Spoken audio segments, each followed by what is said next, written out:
Hello, everyone. Welcome. My name is Janelle Hazard, and I am the Executive Director and Curator at TEFRA Institute of Contemporary Art, formerly known as Greater Reston Art Center. If you are a new visitor to us tonight, it may be new news that we've recently rebranded, but we're very excited for this next chapter. We're so glad that you're here. You just heard a beautiful song selection chosen by our guest speaker tonight, Isabel Manalo, who will be responding to the exhibition, An Excellent Thought About a Quality Idea. I didn't have a chance to look at the chat to see where everyone is joining us from tonight. Let's take a look. I see Vermont, wow, Baltimore, Maryland, Reston, Washington, DC. Thank you so much. We really appreciate you all joining us. Bethesda, wonderful. Well, I want to say hello to a few of our board members. I see Stephanie Williams, Robert Gowdy, Janet Rems. Forgive me if I missed you, but thank you so much for joining us. We're always so appreciative of your support. And we also want to gratefully acknowledge the original stewards of the areas known today as Reston and Northern Virginia and the surrounding areas in the Washington, D.C. region, which include the Piscataway and Manahoac peoples, as well as the diverse and vibrant Native communities who make their home here today. We have a very special program this evening, so let's jump right into it. I will, without further ado, hand it over to Erica Harrison, our Associate Curator and Festival Director. Hi, everyone. Good evening. Thanks, Janelle. It's really great to be here and to be part of this conversation to extend the Invitational exhibition in this virtual space. And I'm so pleased that there are so many of us, including some of our exhibiting artists and our guest curators. The Mary B. Howard Invitational is a group exhibition where we invite outside curators to shepherd new work by artists who have to submit a proposal and go through a selection process. And the iteration that we did this time around was really generated by the dynamic curatorial duo, Zoe Charlton and Tim Dowd of Syndicate Projects.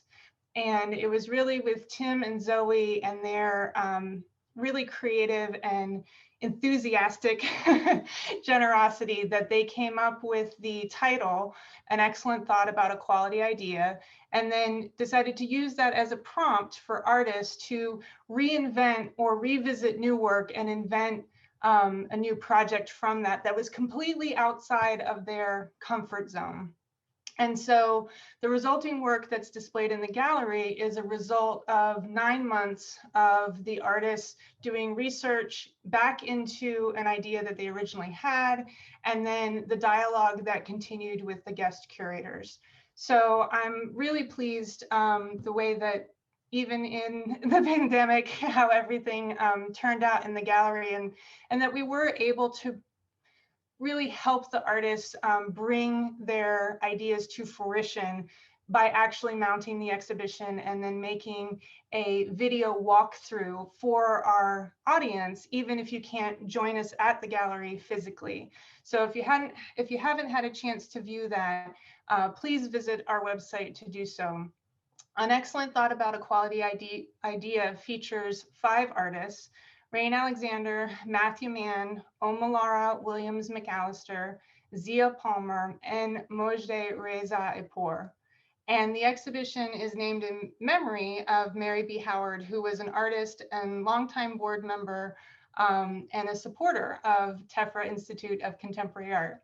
So for tonight's program, we extend the conversation in this creative response, and our education and public programs manager, Sarah Behrens, helps us fulfill that mission. So I'm going to turn it over to Sarah, and I will see you guys in the chat. Okay, thank you, Janelle and Erica. So welcome everybody again, and thank you for joining us for this evening's Creative Response, sponsored by Reston Community Center. So the Creative Response program invites individuals from diverse backgrounds and areas of expertise to respond to the work on view at Tefra ICA. Earlier this month, we heard from Adriel Lewis, who responded to the work of Mojde Rajaipur and Zia Palmer, shown in the exhibition currently on view. We also heard from Rob Farrell last week, who responded to the work of Omalara Williams McAllister. And this evening, we will hear from Isabel Manalo, who will respond to the work of Rahne Alexander and Matthew Mann. So I am going to go ahead and introduce Isabel. Isabel, thank you for joining us. Isabel Manalo is a visual artist, educator, and curator at large.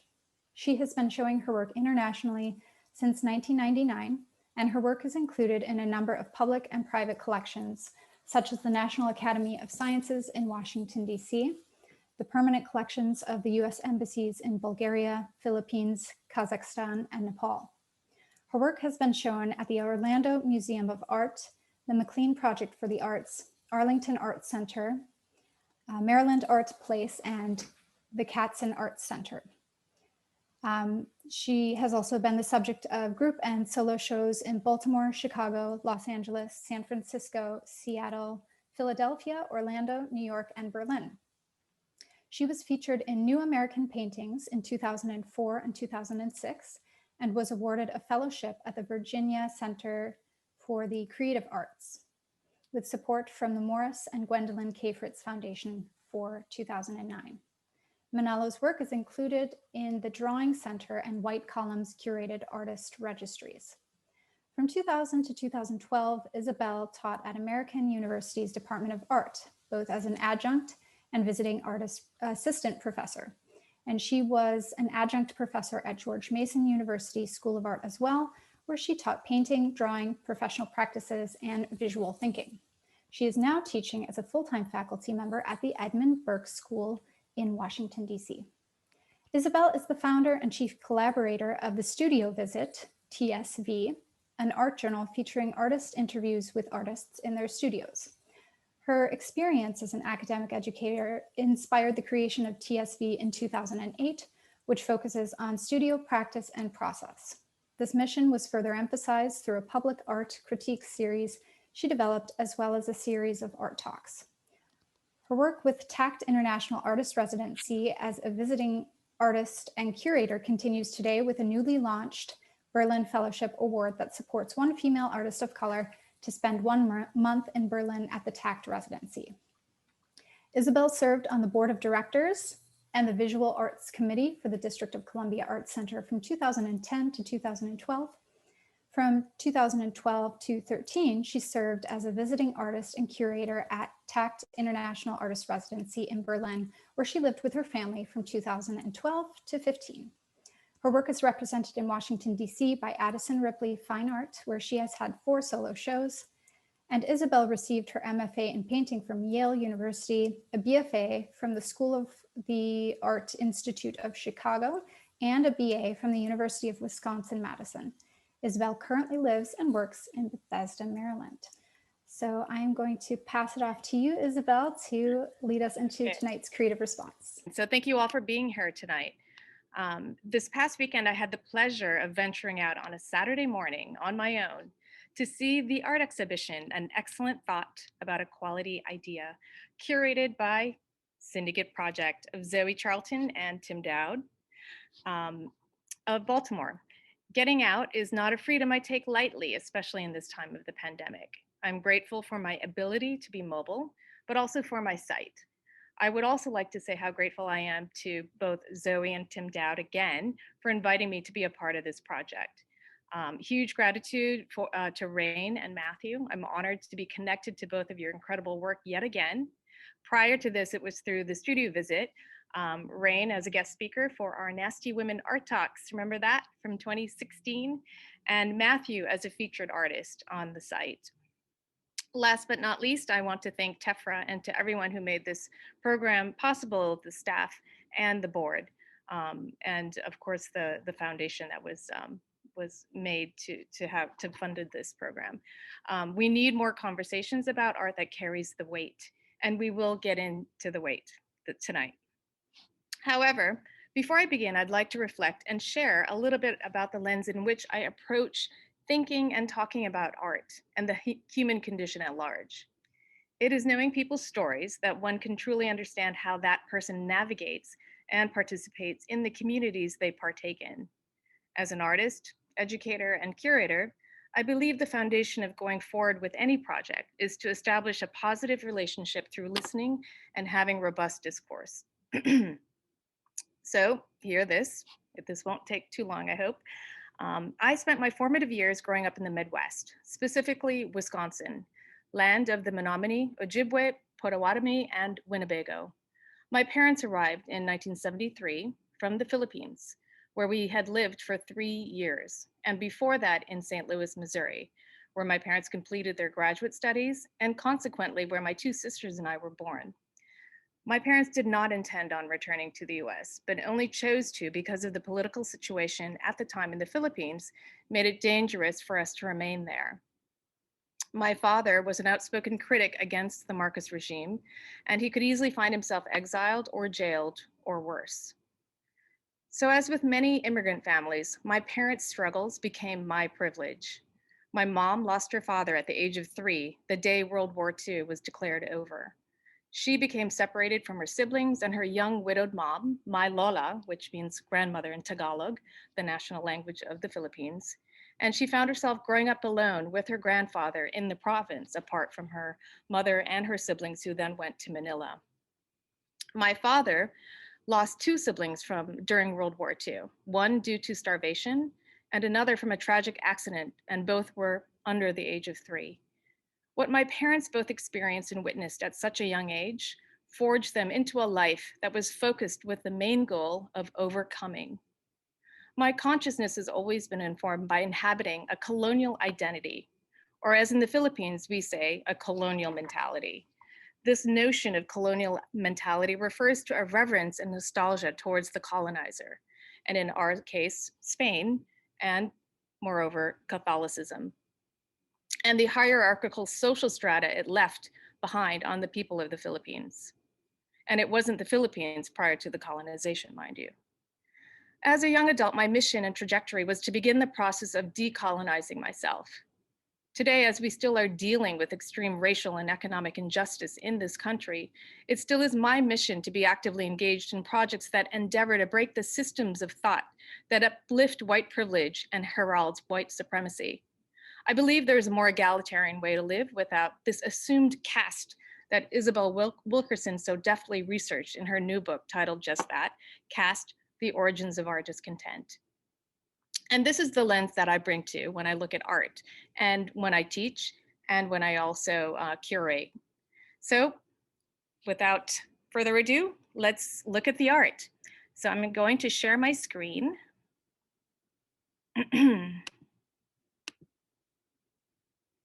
Okay.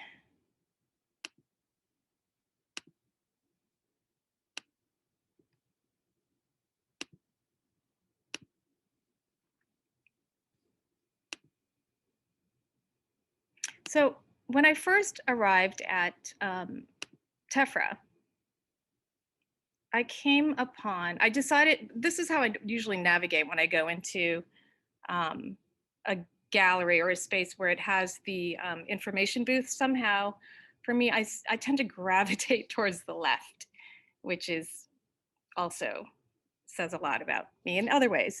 So I went to the left, and over there you will encounter Matthew Mann's iconic Rogue Wave. And Matthew, if you're here, I think you are.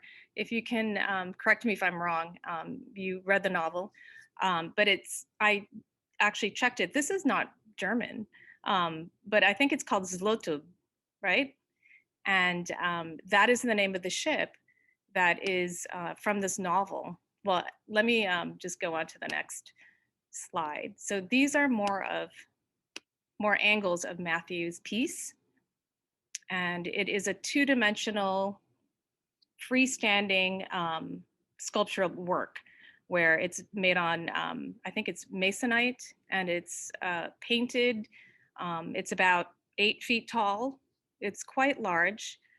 And it takes up this whole little room, the space of that particular gallery.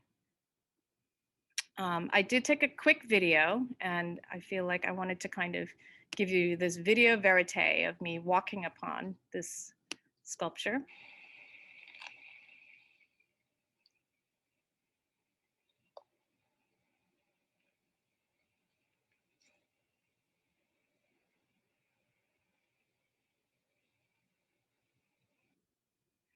Okay, there's that.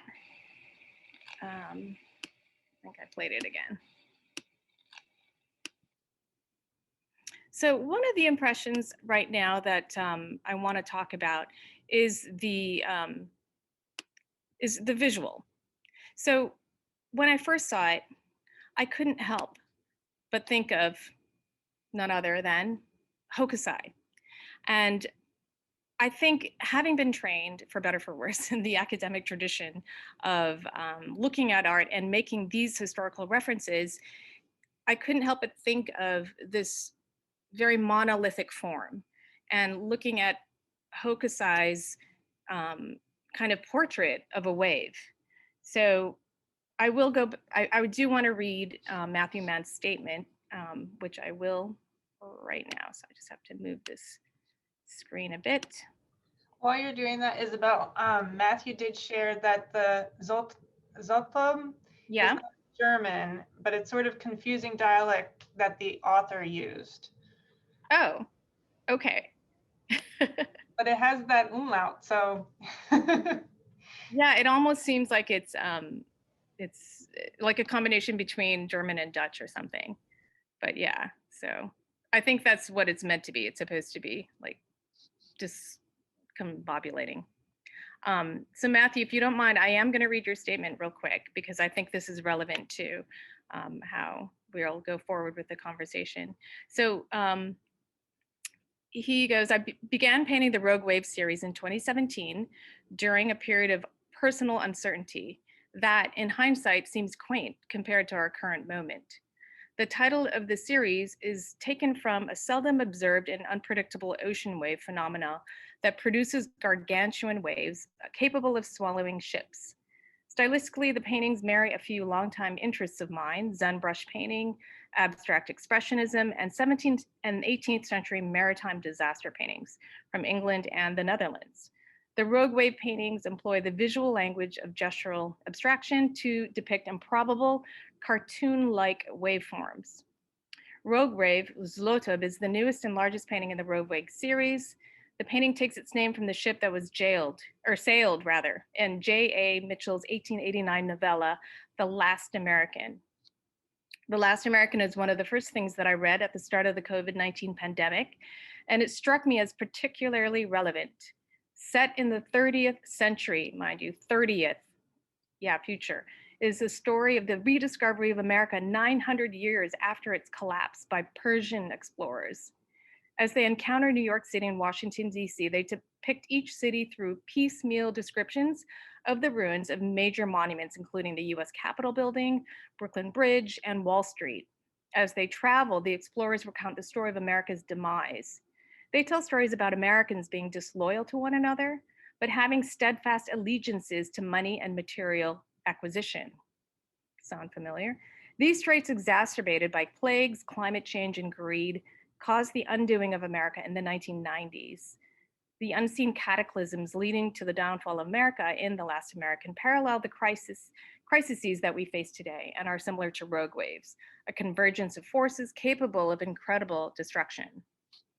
First of all, I just want to say I had never heard of this novel, and I don't know how many of you heard of it. It was written in 1889, J.A. Mitchell, The Last American. I mean, this was never really, it was not included in my, repertoire of literature. But for me, what I find astounding is the ability to predict this kind of dystopia for the United States. So while Matthew is manifesting this wave of destruction symbolically in this piece, he addresses the wave of societal ills such as greed, disloyalty, incivility as the major wave and ultimate demise of America. So going back to the slide, water in this case is metaphorical. Water is life, it's power, but also can be destructive. So I'm going to go back to sharing again. That'll give you perhaps a moment to absorb Matthew's statement. So another image that comes to mind is a mushroom cloud. And so back to thinking about this visually is seeing that form and trying to make reference to something that's actually quite phallic, for the lack of a better reference. I mean, I think that we live in a society of the Western architecture tends to be very vertical, and in Eastern architecture, where there's this reverence for the horizontal line. So for me, the other thing that I reflected upon was, wow, like, oh, that that form kind of geyser like jutting out is very phallus. It happens to be also quite Western. And there's a lot of symbolism in art where it is used as a kind of this like over testosterone show of strength and power. And also in going back to references to art history, as what also Matthew has pointed out in his statement, for me, I automatically thought of Roy Lichtenstein, of his giant brushstroke, paintbrush stroke. And sculpturally, I was thinking that's an interesting way of like containing the wave. So it's rogue, but yet it's also very, very contained. So for me, rogue, I don't know, when I think of rogue, I feel like it's something that's more wild, that's going against the grain. But then in some way, the discomfort that I felt in viewing Matthew's wave was that it was also so almost perfect. And it made me think of kind of the sadness when I think of water in its colonial past. So going back to my lens of when I think of bodies of water, I think of them as mediums for transmitting imperialism. And so I immediately thought of J.W. Turner's slave ship painting, where humans are literally being engulfed and by fire, by the torment of the hurricane of humanity, of the endeavor um, to to bring slavery to the United States. I also thought of water in regards to the Spanish Armada and the trade routes. So I have a map here of how water kind of literally paved the way for conquerors and exploration to go into other lands that didn't belong to them and say, what's mine, what's yours is mine now, and boom. So water for me is, when I, especially with that particular wave that Matthew depicted, it has a lot of these references for me that are so much about power in a destructive way, and not so much power as I would see it in life. You feel like when you come upon it, there's this feeling of it hurting you. And I think that was, I don't know if that was the intention of that piece, but it definitely had that feeling for me. So at this point, hang on one second. I need to go to my next slide. Oops, that's Rain. Sorry, Rain. I would like to open it up before I move on to Rain's. If you have any questions about what I had just said about Matthew Mann's work.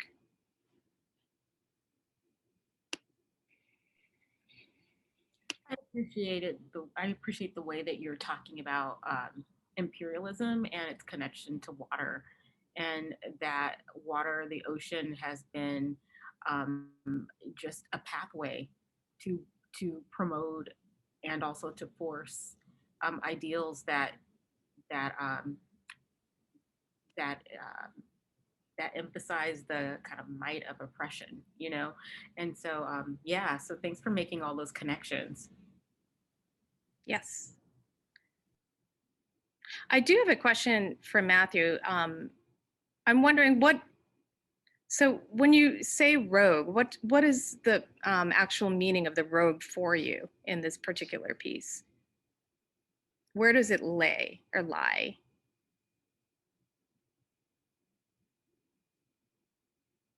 Is Matthew here? I'm here. Oh, Can you hey, hear me? Matthew. Yeah. Is it okay Hi. that I'm asking you that right now? Could you ask the question again? Yeah, I guess the one question I had for you, and we can continue it more too, but is what is it, where is the rogue for you in this particular piece? So I know it's in the actual singular wave, but could you maybe explain it a little bit better than what I perhaps did not do? No, I think you identified all of the confluence of forces that I was thinking about, especially with the Turner slave ship painting was top of mind. Mm-hmm. The rogue, kind of like you said, is both like this wild but contained thing in my mind. So it's I don't know, I struggled to put it better than you did. Yeah, no, I always find it curious how people choose their mediums, right, to depict, as you were inspired by that incredible novel, how you choose to depict it in the way that you choose to, right? Perhaps a way that I think about it is in the painting of the painting. I still consider it a painting. That's mostly how I work. But okay. It was done with very out of uncontrollable, hard to control tools. So very like a mop and very big brushes and things that I had to kind of work back against in the actual creating of the painting. So the marks are in many ways incidental. They're like where the highlights occur and so on they just happen to land where they landed. So in that way it connects to sort of gestural abstraction and that sort of tradition. Got it. I'm just, Erica, sorry to interrupt. Would you be able to share the PowerPoint from your end, actually, or Sarah? Sure, I can give that a try. Thank you. I've just realized I'm now toggling as well, and that's not as efficient. I thought I could handle it, but not. So are there any other questions about my kind of commentary on the wave so far? So what I'd like to now do is just do or share with you the video that I did also with Rain Alexander's piece installation. So if we could just go down all the way to Rain's section.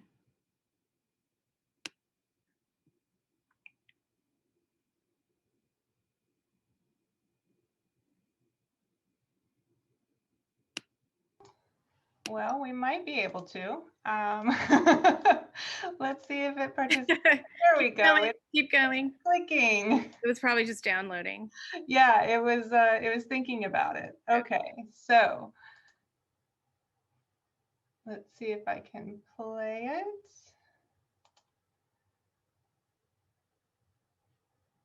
I'm getting a square. What's happening?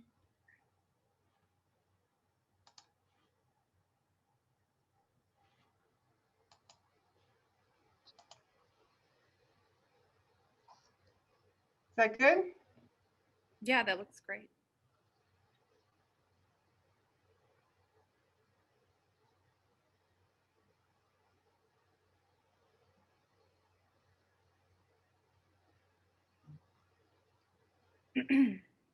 And I have to say, like, the entire exhibition is so powerful. And I know that Mojde is here, so I just want to say hi, Mojde. Your installation was incredible.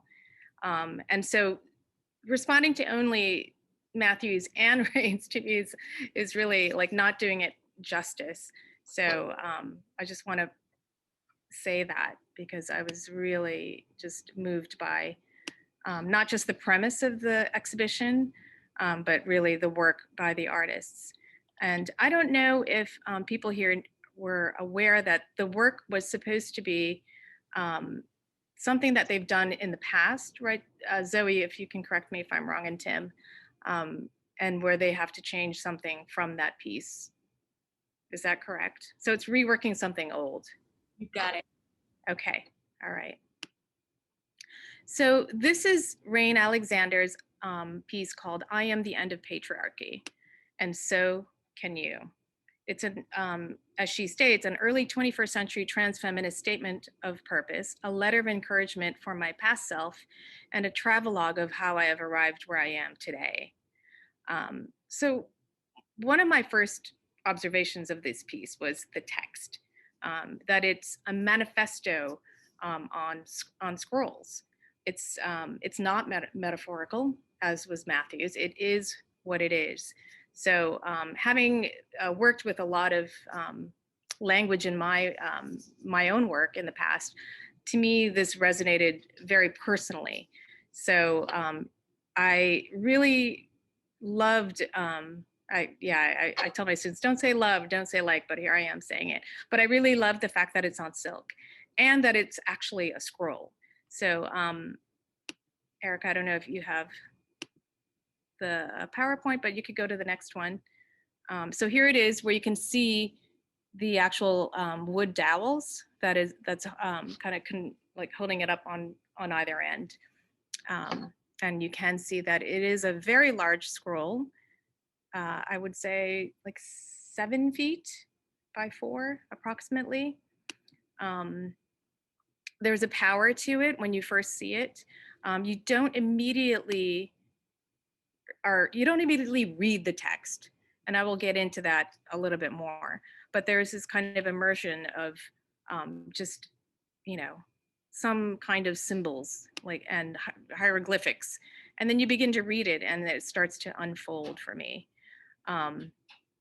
So the fact that it's on silk made me think of the history of Chinese scroll painting. And when there's a difference between the Chinese scroll painting that is laid out, that are smaller on the table, and ones that are hung. The ones that are hung are typically unrolled and hung up there for special occasions for a longer period of time. The ones that are rolled and smaller are kind of brought out for special occasions, and then they're rolled up again and put away for the next kind of presentation, if you will. So for me, there's kind of a temporality to these pieces, even though there's such like potent messages on them. And so as personal affirmations, their outcries for change. It makes me wonder, why are they on silk in such a delicate way? So there's this kind of incongruity to the messages and then with the medium. And it feels like a cry for, not help, but a cry for change. And so yes, patriarchy, this binarism, this biology, it's an anti-essentialist manifesto that just kind of flutters in this shimmering purple text and black. There's an impermanence to the words and message. As I say, because of the nature of the silk, there's a fragility and strength in the voice that is demanding an end to this system of patriarchy in herself and in our culture. There's also kind of a positivity to the message that is in a way almost didactic, where you're saying, well, you can do it too. So it reminds me of kind of my endeavor to decolonize, and that existence of constantly feeling like you have to kind of resist this hierarchy. is something that I really contend with and can relate with quite a bit. You can go to the next one, Erica. So here are a couple of examples of the scrolls that many of you may or may not be familiar with, and the characters, the Zen brushwork, which is what Matthew Mann talks about. Next one. So in the history of art and text, I started to think of other artists. Again, as a visual person, I can't help but think of art and what has been done in this genre or in this tradition.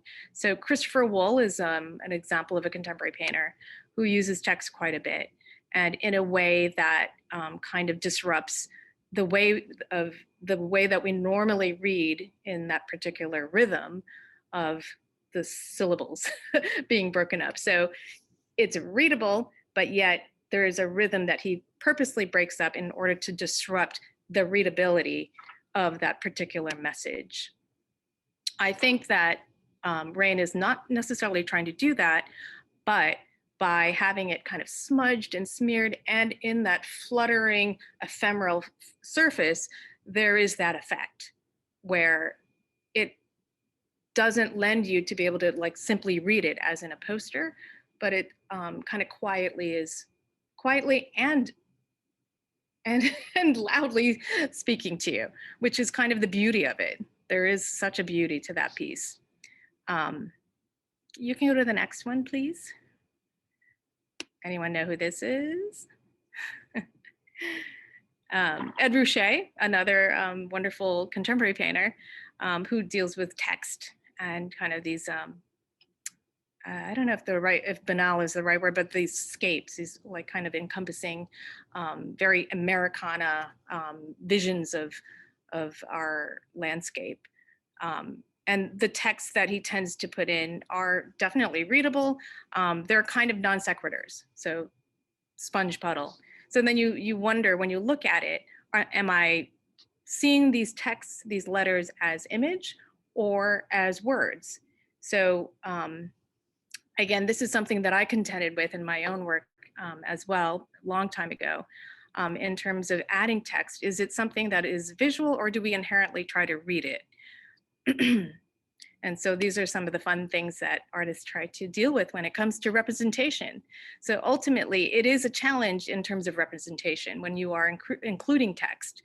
Is it linguistics or is it visual? Is it, so yeah, I think this kind of work for me is so intriguing. Can you go to the next one? This is Jenny Holzer. A very famous female artist who did a lot of public projections on walls that were very much about our cultural ills, if you will. Abuse of power comes as no surprise. Action causes more trouble than thought. And one artist that is super famous here in Washington, D.C. is, of course, our very own Robin Bell, who's been projecting on the Trump Hotel and I don't know, where, like all over. Yeah, Robin Bell. And I think that's a wonderful example of how an artist can use public space to just project and communicate a political message in a very direct way. But to me, this is another way of seeing text in an artistic venue, artistic medium. I do want to move on. Thank you. Next slide. So I know this is a little bit odd to include this, but you'll see why. So I wonder if we could go back to Rahne's piece real quick. To the third there, welcome to, oops, go back again. And if you guys can see this image right there, it looks like a bag of money, like in a cartoon.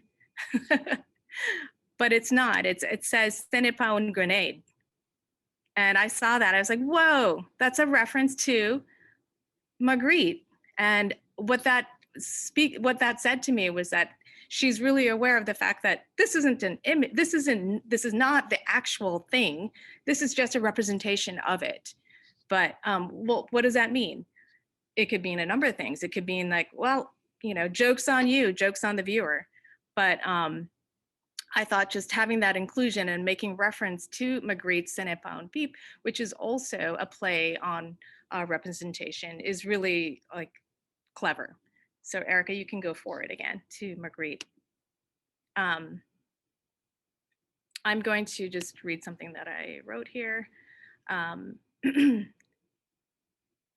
What Magritte presented to the viewer was an unreconcilable contradiction that rendered language dysfunctional.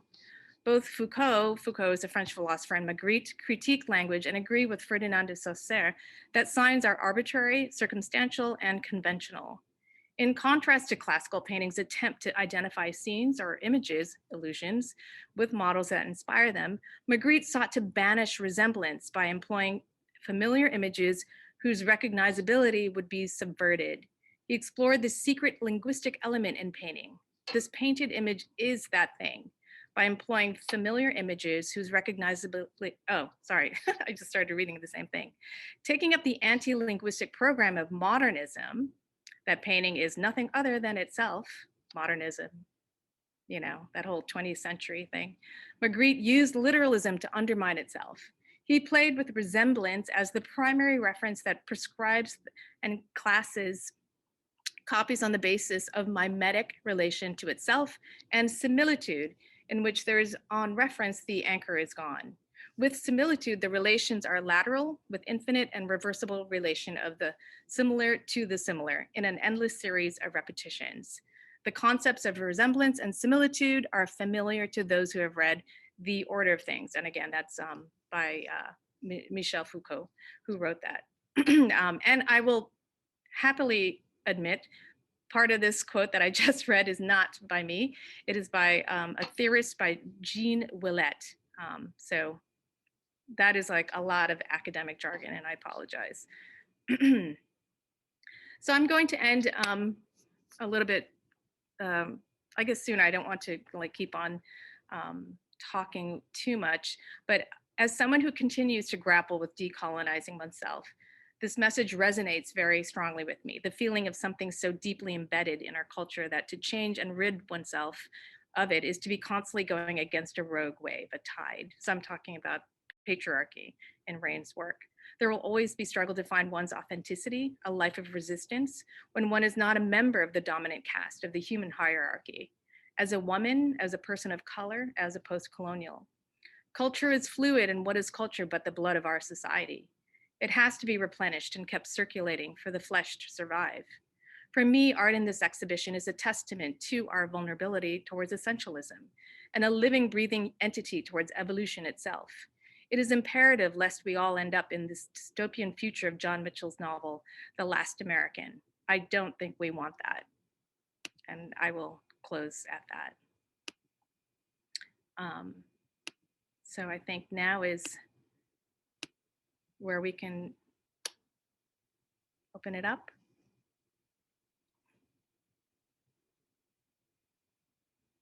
Questions, comments. Thank you so much, Isabel. That was amazing. My hand is all covered with marks because I was like writing so fast. I just had a question. Can you go back? You said, what is culture but the blood of our Society. Wow, that was really interesting. I think that there's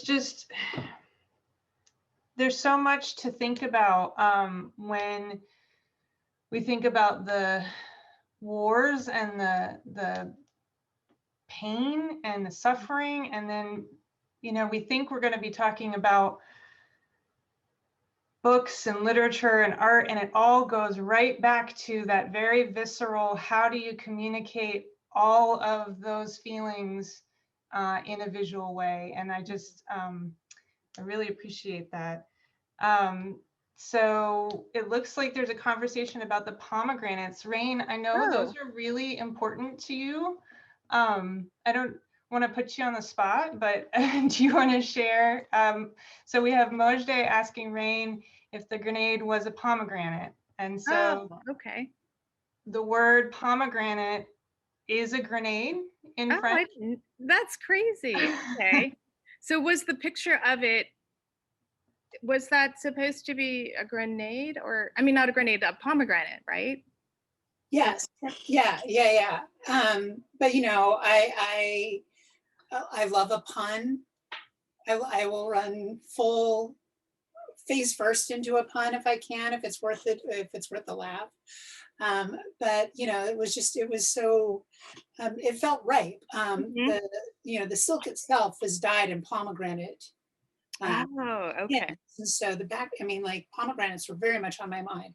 Pomegranates have been figured into a lot of my like consciousness for a long time anyway. And so I got this raw silk and I wanted to make, I didn't want to just make it white raw silk, of course. So I dyed it in pomegranate, and there's ink that I made from pomegranates, which is splattered all over those scrolls as well. So it just occurred to me that like I could really like run into this pun completely and still make it, I'm still thinking about ways that I think that it, the way the metaphor is exploding all over that piece. No, that's great. Now, yeah, it does make more of sense if the pomegranate itself was embedded in the fabric. So then, right, okay. That's clever.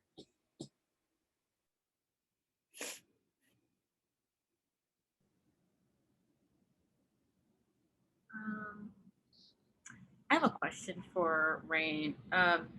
In your first one, you're referencing Paulina Peavy and Lacamo. Could you talk a little bit more about your references? And I also want to say that, Isabel, I just am blown away by the way that you were teasing out all of the references in that work. I feel like you could have talked for like 30 more minutes about each specific piece. And that was, yeah, I totally could have. in that and embedded in the manifestos. But could you talk a little bit more about your reference to Paulina Peavy? Absolutely.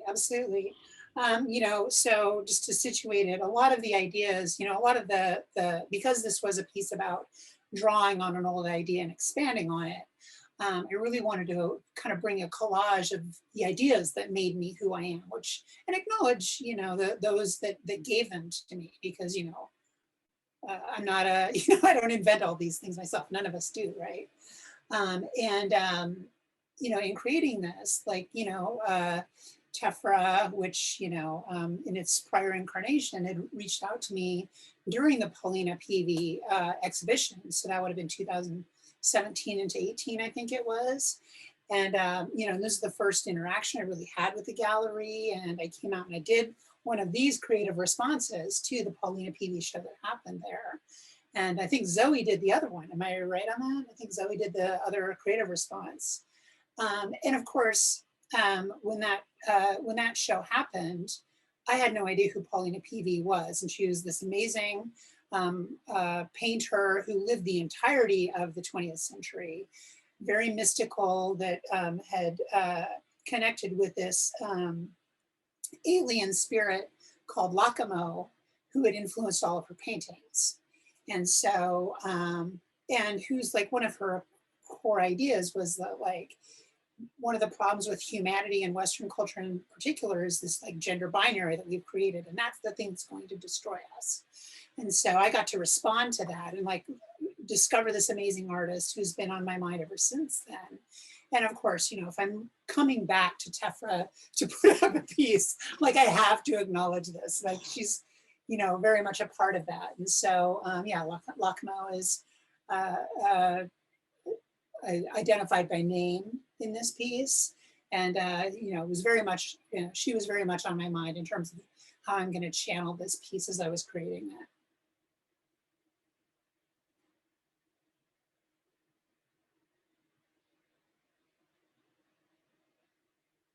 I'm curious, Rahne, now that you're sitting there and I'm seeing more works behind you, are you able to just talk about it, perhaps the one right above your head? It says unlearn, and it really makes me want to like see what else is on that.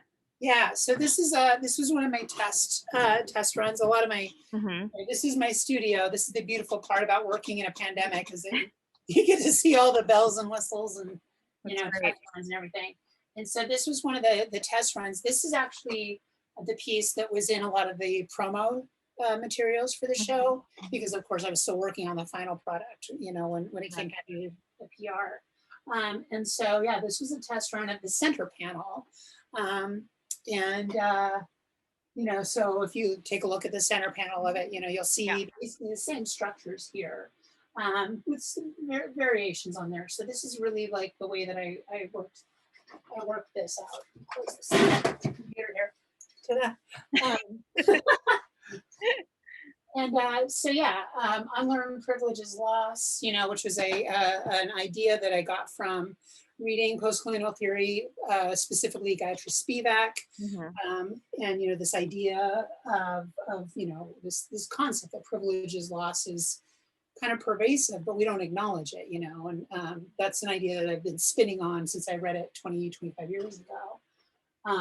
You know, all these systems that I think we need to unlearn. We need to unlearn capitalist metaphor. We need to unlearn the Nietzschean concept of ressentiment, you know, which is like, effectively, it's the same thing. Privilege is loss, right? Unlearn cynicism. And, you know, these are all the things that really uphold patriarchy ultimately, and, you know, most effectively. And, you know, and we always come back to like these ideas that are, even in trying to undo these things, I find myself coming back to capitalist metaphor all the time. And I'm like, how do I de-invest from capitalist metaphor? Yeah. Ah! No, and I think that is in essence what I feel like you are trying to say, is that this life of resistance, of trying to be, you know, living up to what you believe in and actually practicing it is such a difficult road. It's a difficult path. Yeah. And you keep on kind of like you take a couple steps forward, you take a step back, but I don't know, I think it's I'm sure you're so enriched in doing that, and I'm just so happy to see that your work has really evolved since I last saw it in this way, because it's so bold, it's so just direct, and it's I'm wondering if you're going to go further in this Oh, direction. absolutely. You know, this is, I mean, and I think this has been the beautiful part about this opportunity, you know, about taking another shot at a quality idea. You know, my old idea was like, not so great. You know, just like, and the execution was, you know, very like cute and quaint. You know, and best not revisited in some ways, but like moving it onto this format and like creating scrolls and like and merging a lot of older practices is really like, it's just opened up new doors for me. I've never been a painter. I'm a performer. I'm a you know, I'm a musician and I'm a writer and all these other things. I've never painted until now. And you know, this has cracked something open for me. Do you paint on the floor when you're making these pieces, or are they vertical? Studio, I do.